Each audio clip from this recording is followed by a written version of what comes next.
then we can put it scripture as a primary source and the ultimate source. And based on the guidance that we are receiving from the scripture, definitely we can use the tradition, reason, religious experience as our secondary source. Okay? As simple as a scripture, when we say that we are talking about God, we are talking about Bible, we are talking about special revelation, that which the God has revealed to us. That is scripture. That is written scripture. We are talking about 66 books of the Bible.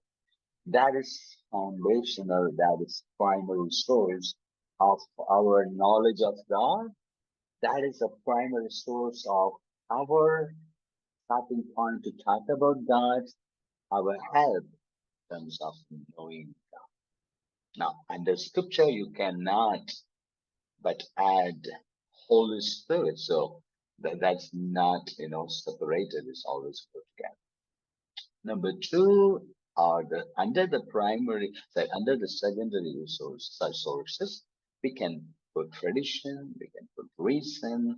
And when you say tradition, we are talking about everything, every articulation, every creedal statement, every confession that has gone under the bridge of the history of Christianity. Okay? There were many creedal statements, there were many confessions, and there were many deliberation, and there were many articulation about who God is and what his relationship with creation and man. And they have written it and they have spoken it, and that is in a printed form or in a different form, whatever it is. Church is celebrating those things, but we can only keep them as a secondary source, not to overpower the scripture, but they have to obey the guidance and the guidelines of the scripture. Then third one is reason. Reason is any knowledge that is available outside of the scripture. In other words, general revelation.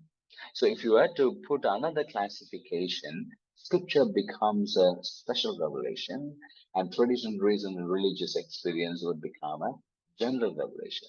The primary source becomes a special revelation, and the other three secondary sources become the general revelation. You see that? Reason is any knowledge about God, about man, about the relationship between God and man, about the relationship between God and the creation, and about life. They can be a helpful source in doing theology.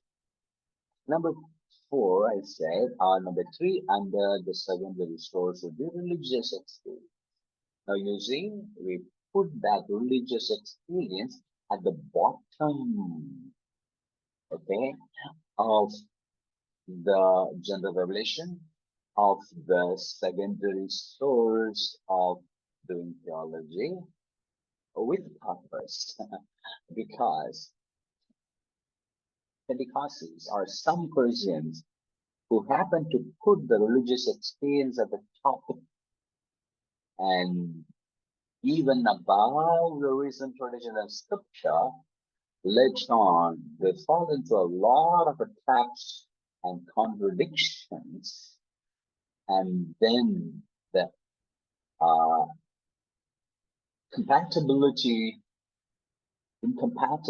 issue comes in, and the compatibility of scripture and religious experience is completely destroyed. There is no connection between the scripture and religious experience. And there is no rod, there's no spectrum, and there is no scale or rule to measure the truthfulness and genuineness of the religious experience when you throw the scripture out of window as a source of theology. So it is pivotal It's very crucial to keep the scripture. So we talk about we reform the people. We are Protestants, right? We are fond of the notion called sola scriptura. When we say sola scriptura, what do we mean? We mean simply this, that scripture is the bottom line. Scripture is the foundation. Scripture is the revelation. But however, God in His mercy has revealed Himself also along with scripture called tradition, reason, and religious experience. We're gonna use them as well for the articulation of theology because those things can bring clarity. Those things, religion, reason, religious experience can actually, you know what? They will help to articulate the revelation of God that is in scripture to the culture in a relevant manner. Now, if you are going to completely downplay the role that the tradition, reason, religious experience can play in our articulation of who God is or in doing theology, actually, you know what? You are